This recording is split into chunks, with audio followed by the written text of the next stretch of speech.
ठीक है, तो आते हैं देखते हैं अगले क्वेश्चन की तरफ। कौन सा क्वेश्चन था? Question number 79।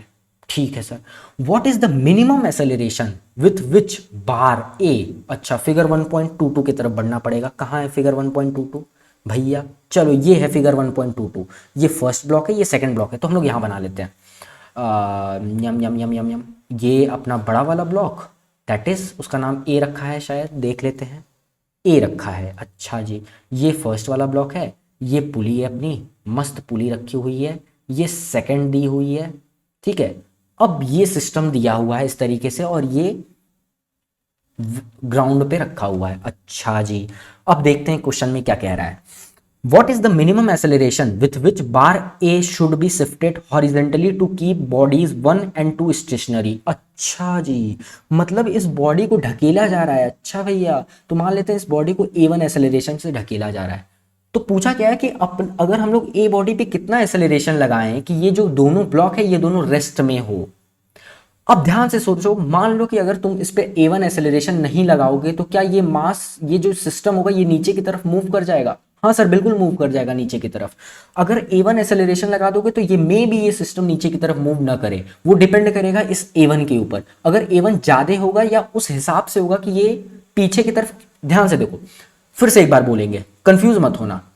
अगर ये ए ब्लॉक को एक्सेलरेट ना कराओ तो ये पूरा सिस्टम नीचे आ जाएगा, हाँ कि ना? हाँ सर, बिल्कुल आ जाएगा। अगर इसको A1 एक्सेलरेशन से एक्सेलरेट कराओगे तो शायद ये सिस्टम मूव ना करे, ठीक है। वो डिपेंड करेगा A1 के वैल्यू के ऊपर। क्यों नहीं मूव करेगा?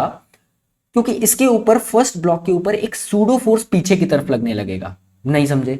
इस फर्स्ट ब्लॉक के ऊपर सूडो फोर्स पीछे की तरफ लगने लगेगा, और ये जो सेकंड ब्लॉक के ऊपर भी सूडो फोर्स पीछे की तरफ। यहां पे एक तो फ्रिक्शन ऊपर की तरफ लग रहा था, ठीक है, अभी क्वेश्चन में पढ़ोगे, और सूडो फोर्स भी लगने लगेगा पीछे की तरफ। तो क्या जो फ्रिक्शन होता है वो के एन के इक्वल होता है, तो क्या इसका एन बढ़ जाएगा सेकंड वाले ब्लॉक का? देखो, पूरा क्वेश्चन हम यहीं पे समझा दे रहे हैं, पूरा क्वेश्चन यहीं पे समझा दे रहे हैं। देखो, सच बताएं, दिल से बता रहे हैं, मेरा मन था कि इस क्वेश्चन को सॉल्व कराना और इसके बाद एक और क्वेश्चन सॉल्व कराना जो कि इसी तरीके का है, लेकिन इसमें कोई भी वैल्यूज नहीं पुट के हैं। ये आयरोडोव का डायरेक्ट क्वेश्चन है, ठीक है, इसमें कोई भी वैल्यूज नहीं दी हुई हैं।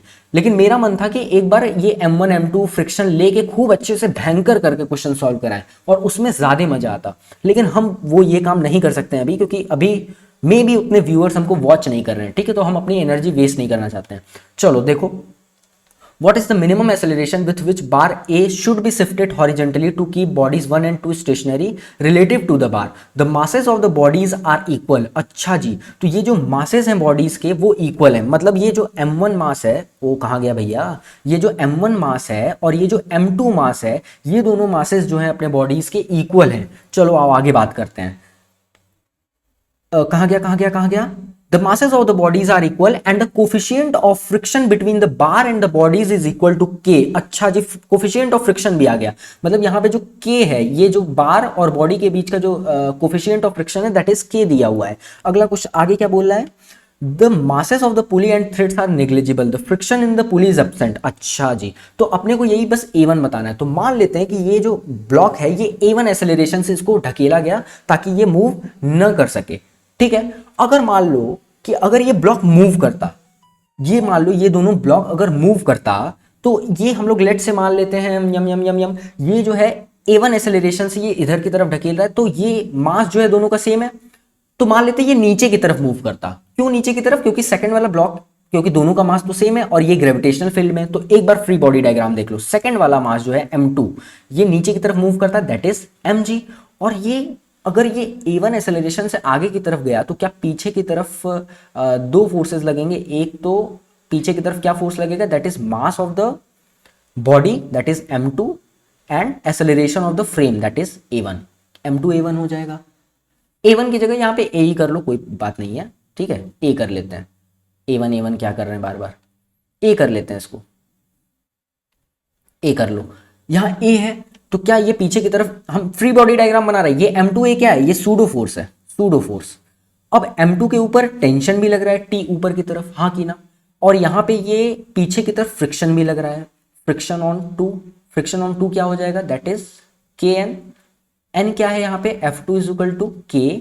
नॉर्मल फोर्स, नॉर्मल फोर्स किसके इक्वल है, M2, नॉर्मल फोर्स M2A के इक्वल है, that is M2A। That is friction force on two is basically Km2a। तो अब यहाँ पे इसका इक्वेशन हम लोग लिख सकते हैं, क्योंकि ये ब्लॉक मान लेते हैं हम लोग नीचे की तरफ जा रही होगी, ठीक है। तो इसका इक्वेशन लिखो, क्या होगा, नीचे की तरफ नहीं, सॉरी, ये ब्लॉक रुकी होगी, तो इसका इक्वेशन अगर लिखने जाओगे तो that will become T plus F2, मतलब ऊपर वाला फोर्स इज इक्वल टू नीचे वाला फोर्स, दैट इज M2G।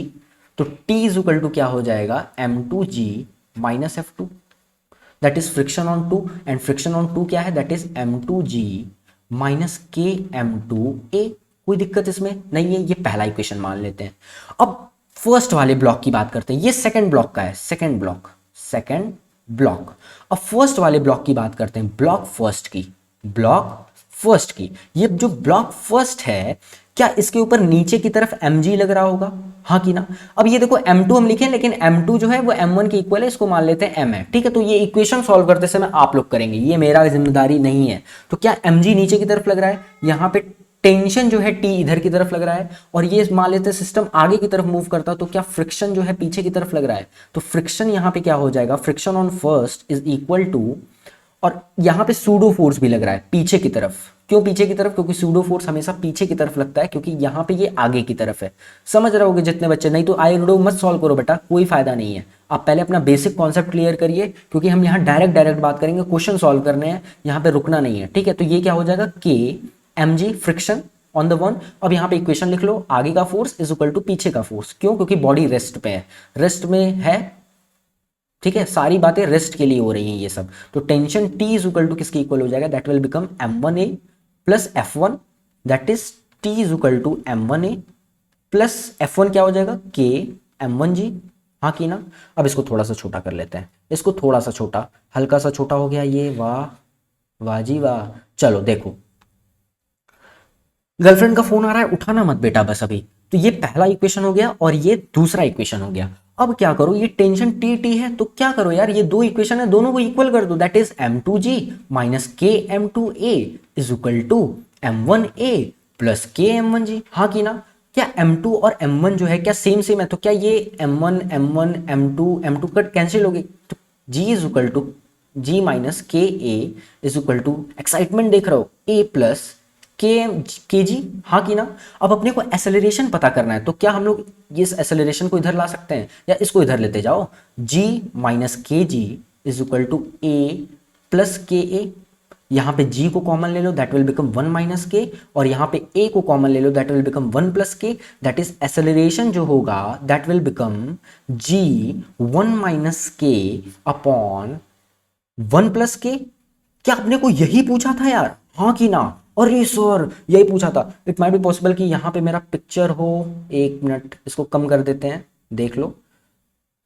हाँ सर यही पूछा हुआ था।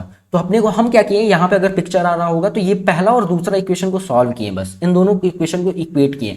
अब मेरा मन क्या था कि यहाँ पे यहाँ पे जो सेम है उसको हम लोग डिफरेंट लें। अगर डिफरेंट लेते तो क्या ये बस फ्रिक्शन डिफरेंट हो जाता। हम यहाँ पे वैल्यूज भी यहाँ पे लेने वाले थे M1 M2 का, क्योंकि उससे ज्यादा क्लियर होता, उसमें हम थोड़ा सा और कॉन्सेप्ट समझा सकते थे। लेकिन मेरे पास उतने व्यूअर्स नहीं है, तो मे भी ये ज्यादा बच्चों तक नहीं पहुंच रहा है, तो एनर्जी वेस्ट नहीं करेंगे, ठीक है। तो ये क्वेश्चन हो गया आयरोडोव का, केवल आयरोडोव पे चलेंगे, मेरा मन था बताने का लेकिन कोई बात नहीं। तो ये अपना 3 क्वेश्चन आज इस सेशन में 3 क्वेश्चन हम लोग कवर किए हैं। फिर अब अगले क्वेश्चन में एक और मैकेनिक्स का लेंगे, जिसमें 3 से 4 क्वेश्चन करेंगे, ठीक है। जो हमारे देना था हमको वो हम दे चुके हैं। मेरा मन था और क्वेश्चन कराने का, लेकिन कोई बात नहीं, बाद में होगा, वो धीरे धीरे होगा, धीरे धीरे सब कुछ होगा, कोई प्रॉब्लम वाली बात नहीं है, ठीक है। तो इतना क्वेश्चन हो गया। अगली बार मैकेनिक्स का एक और सेक्शन, फिर थर्मोडायनेमिक्स पे जंप करेंगे, उसके बाद इलेक्ट्रोस्टैटिक, फिर उसके बाद धीरे धीरे करते करते सारा समेट दिया जाएगा आयरोडोव। तो थैंक यू सो मच। जो बच्चा नया है और गलती से यहाँ तक पहुँच चुका है तो चैनल को सब्सक्राइब कर दो, नोटिफिकेशन बेल दबा दो। Enjoy your day, enjoy your life, good bye, good night. ये शायद 2 बजे रात को ये वीडियो रिकॉर्ड हो रही है, तो सब्सक्राइब कर लो यार चैनल को, कोई प्रॉब्लम वाली बात नहीं है, ठीक है। गर्लफ्रेंड से भी बात करते रहो, कोई प्रॉब्लम वाली बात नहीं है, घर भी बनाना ज़रूरी है। Good night, bye. चलो यार जाओ, अच्छा हमें बंद करना पड़ेगा, ओ